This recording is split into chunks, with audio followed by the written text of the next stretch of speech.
Assalamualaikum warahmatullahi wabarakatuh. Alhamdulillah kita hari ini berjumpa kembali dalam pelajaran biologi.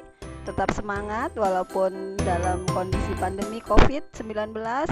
Baik, hari ini kita lanjutkan materi tentang jaringan tumbuhan. Perlu kita ketahui bahwa materi jaringan tumbuhan itu sangat erat kaitannya dengan materi sebelumnya.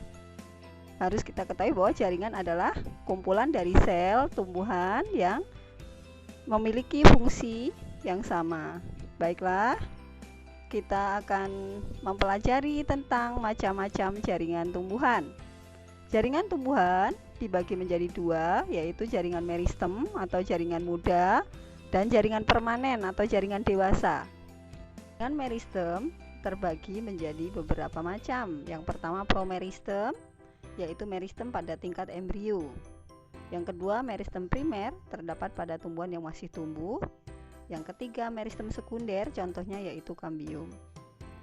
Berdasarkan letaknya, meristem ada tiga macam, yaitu meristem apikal, terdapat pada ujung akar dan batang.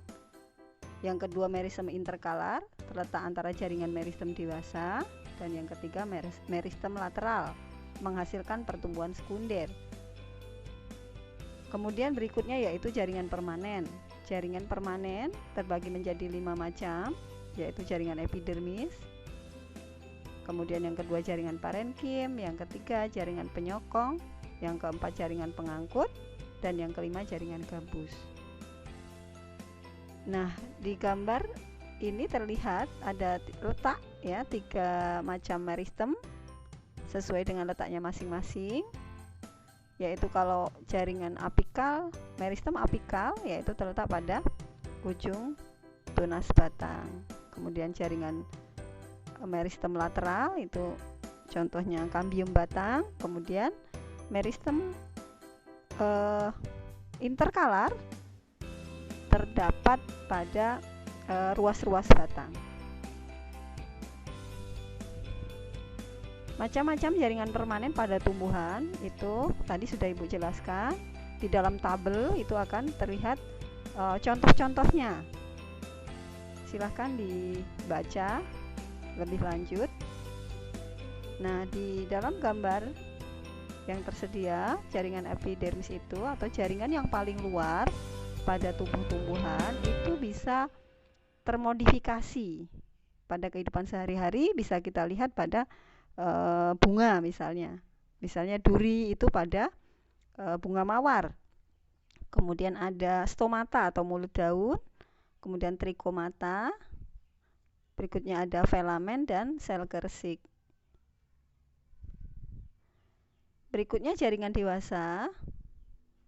Macam-macam jaringan dewasa, tadi jaringan parenkim itu terlihat pada gambar. Contoh jaringan parenkim diperbesar dilihat dengan mikroskop. Parenkim, kemudian kolenkim dan sklerenkim masing-masing berbeda. Di antara sel-sel tersebut ada jarak, ada yang renggang, ada yang rapat gitu ya. Kemudian pada jaringan pengangkut itu ada jaringan xilem dan jaringan phloem. Fungsi jaringan pengangkut yaitu jaringan xilem mengangkut air dan unsur hara dari akar ke daun. Kemudian jaringan phloem yaitu berfungsi mengangkut hasil fotosintesis dari daun ke seluruh tubuh tumbuhan. Jaringan parenkim terdapat pada akar, batang, daun, dan buah. Selnya hidup, berdinding tipis, bentuknya bulat persegi atau panjang. Terdapat ruang antar sel, serta banyak mengandung kloroplas.